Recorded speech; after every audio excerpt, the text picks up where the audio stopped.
Professor Ranjay Gulati, who is the Professor of Business Administration at Harvard Business School, joins us on the program. Sir, appreciate you joining us. I hope you can hear me.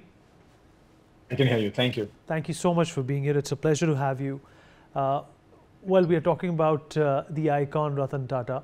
We are celebrating his life. He's no more, but he leaves a very, deep impact on the Indian mind, and on, of course, all the people who knew him and followed his life and times. What do you remember of him, and what do you think his contribution will be classified as now that he's no longer around?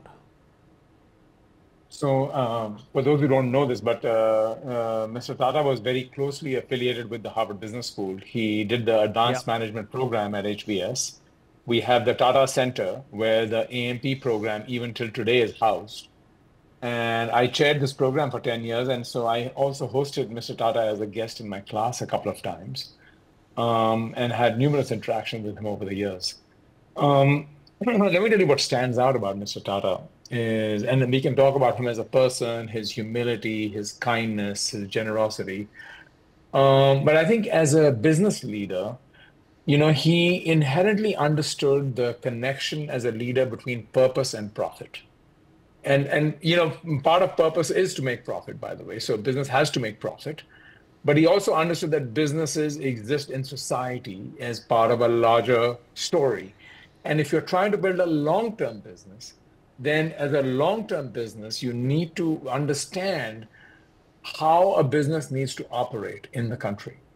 If you want to be a business which attracts top talent, is viewed by suppliers and customers as trustworthy, right?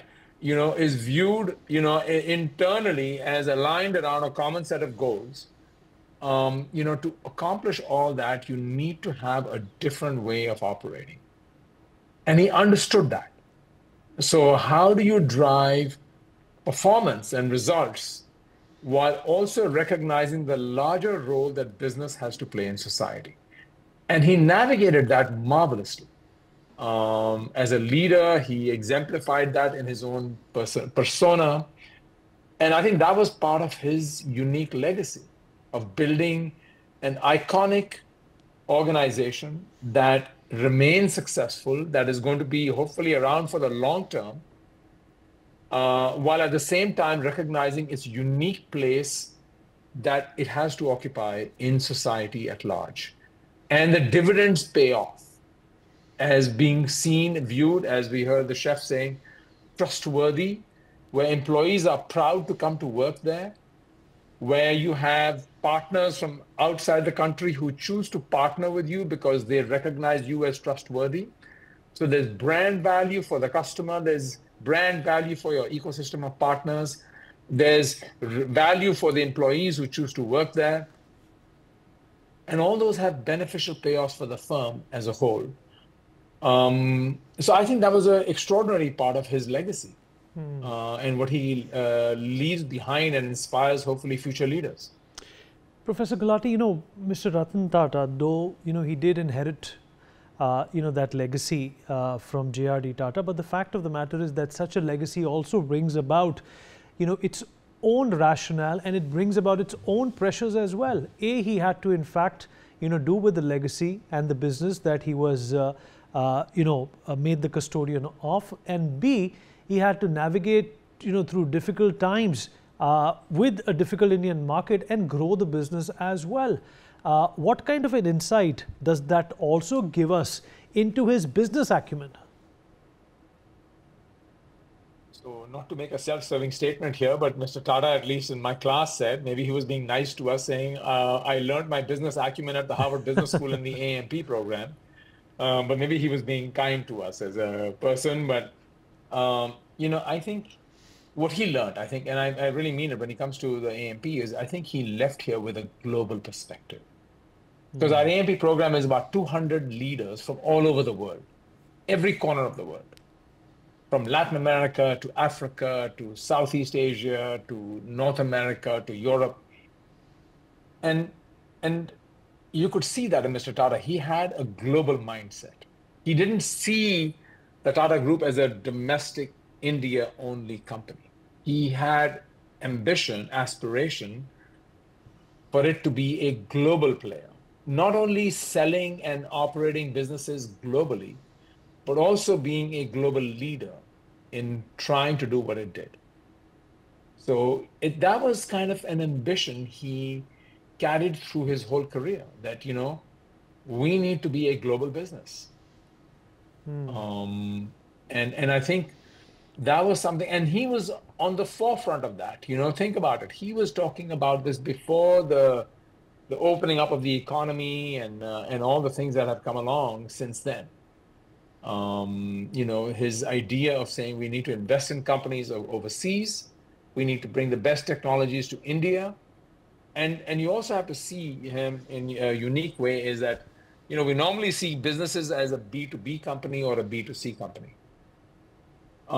He understood how to work across both domains.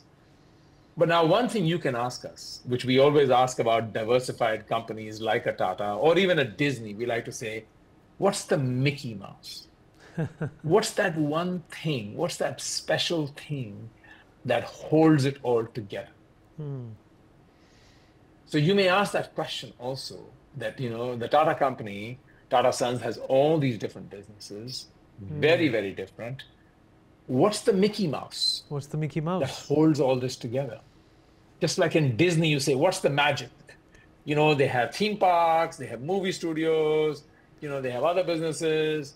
What holds it together? What's the common thread? And I think the Tata Group's set of values and principles and purpose is that common thread. That's the Mickey Mouse of the Tata Group. And that, I think, is what his legacy is. That we stand for something. We have a set of guiding principles.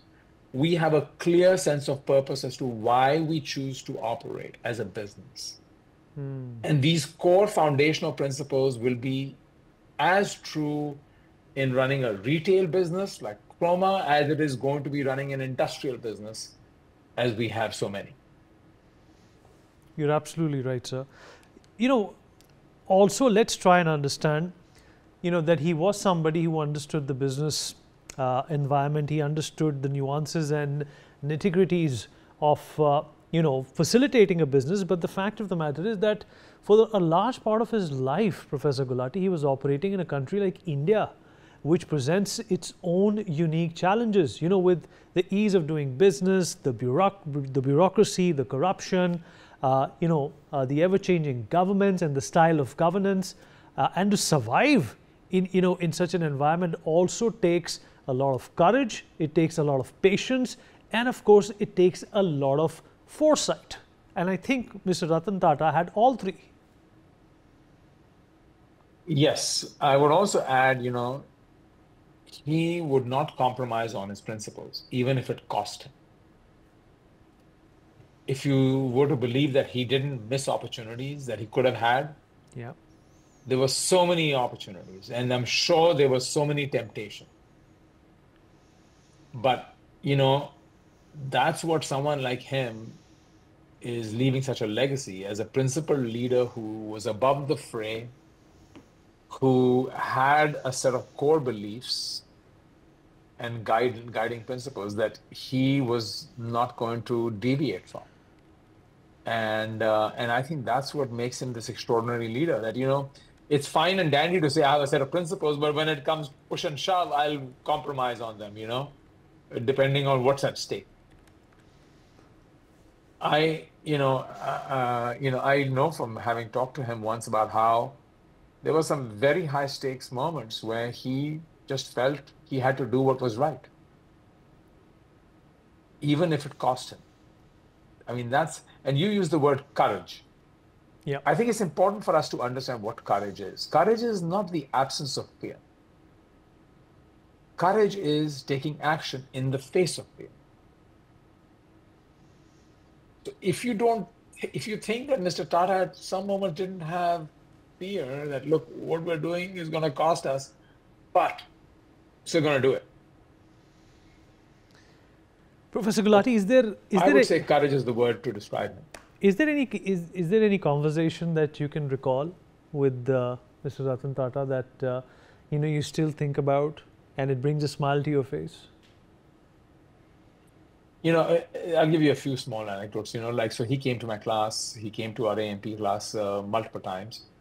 And in each moment, he talked about kind of how grateful he was to having studied and learned what he did. So it takes a certain act of humility for a very established CEO to come back to campus. Not all of our alums come back and are like saying, hey, I learned everything I did here. But that besides the point.